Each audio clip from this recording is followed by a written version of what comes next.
YCP అధినేత జగన్ పై మంత్రి సంధ్యారాణి మండిపడ్డారు. వైసీపీ పాలనలో గిరిజనులకు సంబంధించిన 18 పథకాలు రద్దు చేశారని ఆగ్రహం వ్యక్తం చేశారు. పాలనలో అడవి బిడ్డలకు అన్యాయం చేసి ఇప్పుడు సానుభూతి చూపుతున్నారని దుయ్యబట్టారు. 5 ఏళ్లు సీఎంగా ఉండి ఏనాడైనా గిరిజన హాస్టల్ను సందర్శించారా అని ప్రశ్నించారు.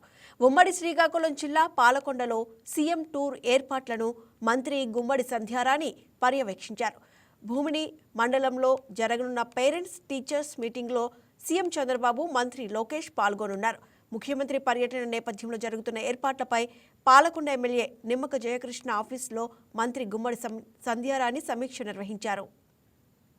చెప్పి తిడితే గానీ ఆయనకి తిన్నది అరగదు. మీరు క్లియర్ గా చూడండి, కావాలంటే ఎక్కడ ఏ మీటింగ్ లో చూడండి, ఏం చెయ్యండి, ఈ 3 పేర్లు చెప్పాలి, ఆ 3గురిని తిట్టాలి. ఈ రోజు అంటే ఆయనకి గిరిజనుల మీద ఎంత మమకారం అని ప్రజలు అనుకోవాలని ఆయన గిరిజన పిల్లలు ఇలా అయిపోతున్నారు, ఇలా ఉంది, ఏమిటి అది ఇదని మాట్లాడుతున్నారు. అంటే ఎందుకు ఈ మాటలో నాకు అర్థం కూడా కాదు. వాళ్ళు గత 5 సంవత్సరాలలో వాళ్ళు ప్రభుత్వం ఉండేటప్పుడు గిరిజనులు ఎంత చులకన చేశారు, ఎంత చులకనగా చూశారు. 18 పథకాలుంటే వాటిని క్యాన్సిల్ చేసి 5 సంవత్సరాల్లో ఒక్క రోడ్డైనా వేసిన పాపాన పోయారా? మీ అందరికీ ఇక్కడ తెలుసు. 5 సంవత్సరాల్లో ఒక రోడ్డు వేయడం కాదు సరికదా, ఒక గుంతైనా కప్పారా?